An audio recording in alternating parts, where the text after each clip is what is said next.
Hello everyone. आप लोगों का बहुत सारा कमेंट आ रहा था कि एसएससी के आने वाले जो भी एग्जाम्स हैं उसमें जीके की तैयारी कैसे करें, जीके की एक स्ट्रेटजी वीडियो ले आइए। तो आज हम लोग पेश हैं जीके की स्ट्रेटजी वीडियो के साथ। और आज हम लोग बात करेंगे ऐसे स्टूडेंट्स के बारे में जिनका जीके बहुत ही वीक है, उनकी बात नहीं करेंगे जिनका जीके स्ट्रांग है। तो उनके लिए ये वीडियो नहीं है, ये वीडियो देख के अपना टाइम खराब ना करें। जो बिल्कुल बिगिनर है, जिनको बिल्कुल कम मार्क्स आ रहे हैं अभी मॉक्स में, तो उनके लिए ये वीडियो खास करके होगा। और इस वीडियो को देखने के बाद आपके अंदर इतना कॉन्फिडेंस होगा कि आप अच्छे से मॉक अटेम्प्ट कर पाओगे और आप अपने नंबर में भी काफी ज्यादा इंक्रीज देखोगे। ठीक है। और एक चीज मैं आपको ये बताना चाहूंगा कि जो भी मैं यहाँ पे स्ट्रेटजी बताऊंगा उसको आपको फॉलो करना है और स्टार्टिंग के 15-20 दिन पहले उसको ट्राई करके देखना है, पढ़ के देखना है। उसके बाद जाकर के कोई भी डिसीजन लेना है। शुरू में ही नहीं ये बोल देना कि नहीं ये चीज काम नहीं कर रहा। ठीक है।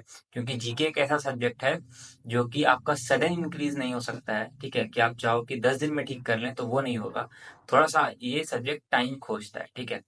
तो ये सारी चीजों को दिमाग में रखते हुए हम लोग वीडियो में आगे बढ़ते हैं। तो जीके में जो सबसे पहला चीज है वो है कि कॉन्सेप्ट को कवर करना। अब इसमें दो तीन पार्ट आता है कि स्टैटिक पार्ट आता है, करंट पार्ट आता है। तो आज की इस वीडियो में हम लोग स्टैटिक पार्ट पे बात करेंगे, क्योंकि आपको जब भी पढ़ना है ना एग्जाम के लिए, तो आप पहले स्टैटिक पार्ट कवर करो, उसके बाद करंट पार्ट कवर करो। इसका रीजन मैं बताता हूँ कि क्यों ऐसा होता है। कि मान लो आप करंट से पढ़ना स्टार्ट कीजिए। मान लो आपने करंट से पढ़ना स्टार्ट किया और उसके बाद क्या हुआ कि इस साल आपने पढ़ा, अब अगले साल आपको नया चीज पढ़ना है। ठीक है। तो इससे क्या हुआ कि वो चीज रिटेन नहीं हुई ना नेक्स्ट एग्जाम में। लेकिन वही अगर आप स्टैटिक पार्ट पहले पढ़ लो, तो अगले साल अगर मान लो आप एग्जाम दे रहे हो तो, या फिर कोई और एग्जाम, मान लो एक ही ईयर में दो एग्जाम लग गए, तो उसमें भी स्टैटिक पार्ट तो सेम रहेगा ना। तो इसीलिए स्टैटिक पार्ट का बहुत बड़ा एडवांटेज होता है कि ये रिपीट होता है, ये चेंज नहीं होता ज्यादा। ठीक है, ज्यादा डायनेमिक नहीं है ये। तो इसीलिए स्टैटिक पार्ट को पहले कवर करना चाहिए। अब बात करते हैं कि स्टैटिक पार्ट को करें कहाँ पर से। क्या यूट्यूब कोर्स से करें या फिर बुक्स से करें, कहाँ से करें? तो देखिए, अगर आप बिल्कुल बिगिनर हैं तो कोर्स रिकमेंडेड नहीं रहेगा। क्योंकि कोर्स से क्या होता है कि जब अगर आप डायरेक्ट कोर्स में जाते हैं तो थोड़ा ज्यादा ओवरवेलमिंग सा लगता है। ठीक है। क्योंकि बहुत सारी चीजें एक साथ आपको करनी पड़ेगी, आपको समझ में नहीं आएगा कि क्या हो रहा है। या टीचर ने कोई चीज का रेफरेंस दे दिया लेकिन आप वो पढ़े नहीं है, तो वहां पर क्या होता है कि कॉन्फिडेंस ड्रॉप हो जाता है स्टूडेंट का। और कॉन्फिडेंस आपको ड्रॉप नहीं करना है भी। ठीक है, कॉन्फिडेंस आपका डाउन नहीं होना चाहिए किसी भी कंडीशन में। तो इसके लिए आप क्या कर सकते हो, आप स्टार्ट कर सकते हो लूसेंट बुक से। ठीक है, मेरे पास भी यहाँ पर है, इस बुक से मैंने अभी पढ़ाई की थी। ठीक है, तो ये लूसेंट बुक आपको रखना है। अब लूसेंट बुक क्यों? क्योंकि इसमें तो एक चीज है कि काफी सारी चीजें बहुत ही कंसाइज वे में दी हुई है। ठीक है, जितना आपको काम है उतना ही दिया हुआ है, बहुत ज्यादा चीज नहीं दिया हुआ है। और इसमें थोड़ा नोट टाइप का दिया हुआ है। ठीक है।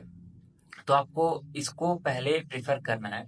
अब कैसे प्रेफर करना है और कौन सा खरीदना है? क्योंकि ऐसा है ना कि लूसेंट बुक भी अगर आप मान लो कहीं पर भी जाओगे कोई भी वेबसाइट पे ऑनलाइन सर्च करने, तो बहुत सारे लूसेंट बुक के आपको एडिशंस मिलेंगे। ठीक है। तो उसमें से कौन सा आपको लेना है? अगर आप मान लो हिंदी मीडियम से हो तो आपको कौन सा लेना है, इंग्लिश मीडियम से हो तो कौन सा लेना है, कौन सा लेटेस्ट एडिशन है, तो ये सब के बारे में भी आपको इस वीडियो में भी बताऊंगा। तो अगर आपको ये बुक परचेज करना है तो इसका जो लिंक होगा वो आपको इस वीडियो के डिस्क्रिप्शन में और इस वीडियो के पिंड कमेंट में मिल जाएगा। इस वीडियो में जितने भी बुक्स की बात मैं करूंगा वो सब आपको या तो कमेंट में या तो डिस्क्रिप्शन में मिल जाएगा। अब अगर आप ये वीडियो को कुछ टाइम के बाद देख रहे हो, 1-2 महीने के बाद देख रहे हो, तो मैं सजेस्ट करूंगा कि आप मेरा टेलीग्राम चैनल ज्वाइन कर लेना। क्योंकि वहां पर क्या होगा कि मैं हर महीने इस लिंक को अपडेट करता रहूंगा, जो भी लेटेस्ट एडिशन अगर कोई बुक का रिलीज होगा तो आपको ये टेंशन खत्म हो गया कि कहाँ पर से बुक खरीदना है। ठीक है, वो चीज अब क्लियर कर दी, आपको लेटेस्ट एडिशन मिल जाएगा और जो काम का बुक है वो आपको मिल जाएगा। आपको ऑनलाइन सर्च कहीं भी नहीं करना होगा। अगर ये इनिशिएटिव आपको पसंद आया तो नीचे कमेंट में मुझे थैंक यू जरूर बोल देना। तो ये हो गया थ्योरी वाला पार्ट। अब थ्योरी वाला पार्ट आपको कैसे पढ़ना है लूसेंट, तो सबसे पहले आपको क्या करना है कि एक बार थॉरो रीडिंग देनी है ऐसे ही। ठीक है, वो आप एक बार पूरा रीडिंग दे दो। थोड़ा सा आपका ना दिमाग में एक स्ट्रक्चर बैठ जाएगा सब्जेक्ट को लेकर के। जैसे मान लो आप हिस्ट्री पढ़े, पॉलिटी पढ़े, तो आपको ना एक बेसिक बेसिक चीज आइडिया लग जाएगा। ठीक है, जब आपको थोड़ा बेसिक बेसिक चीज आइडिया लग जाएगा तो फिर जब आप दोबारा रीडिंग में जाओगे ना, दूसरे रीडिंग में, तो आपको बहुत फेमिलियर लगेंगी चीजें, ठीक है। तो फिर आप कुछ कुछ आपको लगे कि ये पॉइंट तो हम भूल गए, तो वहां पर उसको थोड़ा सा नोट कर लो। और जब आप देखोगे कि पहली रीडिंग दूसरी रीडिंग के बाद ही क्या होगा कि आपका मॉक में जो है मार्क्स जो है वो काफी इंक्रीज आपको देखने को मिलेगा। लेकिन अभी भी आप पाओगे कि मॉक में बहुत ज्यादा नंबर नहीं इंक्रीज हो रहे हैं। तो अब उसको कैसे टैकल करना है? तो यहाँ पर जो सबसे क्रूशियल रोल निभाता है वो है प्रीवियस ईयर क्वेश्चंस। अब प्रीवियस ईयर क्वेश्चंस आपको किसके करने हैं? तो अगेन इसके जितने भी बुक्स हैं, जो भी लेटेस्ट एडिशन वाले बुक्स हैं, वो सब आपको टेलीग्राम पे मिल जाएगा। और अगर आप वीडियो भी देख रहे हो तो आपको कमेंट सेक्शन में भी मिल जाएगा, ठीक है। तो आप वहां से भी जा करके चेक कर सकते हो। तो इसमें आपको क्या करना है, प्रीवियस ईयर में देखो दो बुक्स आते हैं, पिनेकल और किरण की बुक, ठीक है। अब पिनेकल और किरण की बुक में से कौन सा बुक परचेज करना चाहिए? तो अगर आपको ऐसे मोटे मोटे बुक्स देख करके थोड़ा डर लगता है, तो फिर गो फॉर पिनेकल, ठीक है। पिनेकल आपको थोड़ा पतला सा बुक मिल जाएगा।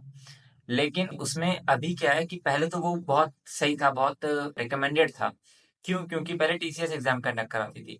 अब क्योंकि टीसीएस एग्जाम कंडक्ट नहीं कराएगी, वेंडर जो है वो चेंज हुआ है एसएससी का, तो इस कारण से अब मैं रिकमेंड कर रहा हूँ किरण की बुक। क्यों? क्योंकि उसमें नंबर ऑफ क्वेश्चंस बहुत ज्यादा है, ठीक है।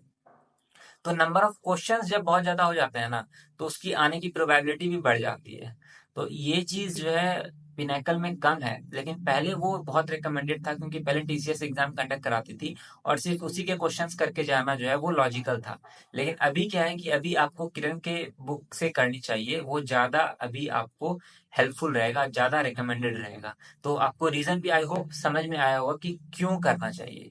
सिर्फ ये नहीं कि इससे कर लो, लेकिन क्यों करना चाहिए वो भी मैंने आपको थोड़ा क्लियर करने की कोशिश की, ठीक है। तो जब आप लूसेंट कर लोगे और फिर जब आप पिनेकल से या फिर किरण की बुक से जो प्रीवियस ईयर क्वेश्चंस आप कर लोगे, तो जब आप ये सब कर लोगे ना, तो फिर आप देखोगे कि आपका जो मॉक में मार्क्स है वो सडन इंक्रीज होगा। और जब आपका जीके में मार्क्स इंक्रीज होगा ना, तो आप देखोगे कि ओवरऑल वो जो है आपका मार्क्स को बूस्ट कर देगा। और एक फैक्ट बात मैं आपको बताता हूँ कि जी एसएससी में जो टीयर 2 था, उसमें डिसाइडिंग फैक्टर जो था वो जीके ही था। तो इसीलिए ये बहुत ही ज्यादा जरूरी है कि जीके पे आप अभी से काम करना शुरू कर दो। और अभी से आप बुक परचेज करके जो है पढ़ना शुरू कर दो, या अगर आपने किसी का कोर्स पहले ले रखा है तो कोर्स से पढ़ना शुरू कर दो, ठीक है। तो इस तरीके से आप अभी से ही शुरू कर दो, क्योंकि क्या होगा कि अगर आप अभी से स्टार्ट करोगे तो लॉन्ग आपको अभी थोड़ा टाइम मिल जाएगा, ठीक है। और जीके जो है थोड़ा टाइम खोजता है, जीके ऐसा सब्जेक्ट है कि वो थोड़ा टाइम खोजता है। तो जब आप उसको टाइम दोगे तो उससे आपको जो आउटपुट है वो बहुत ज्यादा अच्छा मिलेगा, और आप जो है कंपटीशन को बीट कर जाओगे। ओके। आई होप आपको इस वीडियो से ये चीज क्लियर हुआ होगा कि जीके आपको किस तरह से टैकल करना है। और जीके बहुत ही इजी है, ऐसा नहीं कि बहुत हार्ड है। देखिए, जीके में ऐसा तो नहीं है कि कोई चीज चेंज हो रही है, ठीक है। जो स्टैटिक पार्ट है वो तो वैसा का वैसा ही रहेगा ना। तो इसीलिए उसको लेकर के इतना स्ट्रेस आउट नहीं होना है, और आराम से बस तैयारी करते रहनी है, ठीक है। तो आपको ये वीडियो कैसा लगा मुझे कमेंट सेक्शन में जरूर बताइएगा। और बहुत लोग पूछ रहे थे कि मेरा पोस्टिंग कहाँ पर हुआ है, तो वो अगर आपको जानना है तो यहाँ पर क्लिक करके आप देख सकते हैं। मैं आपसे मिलता हूँ इसी वीडियो में। Thanks for watching.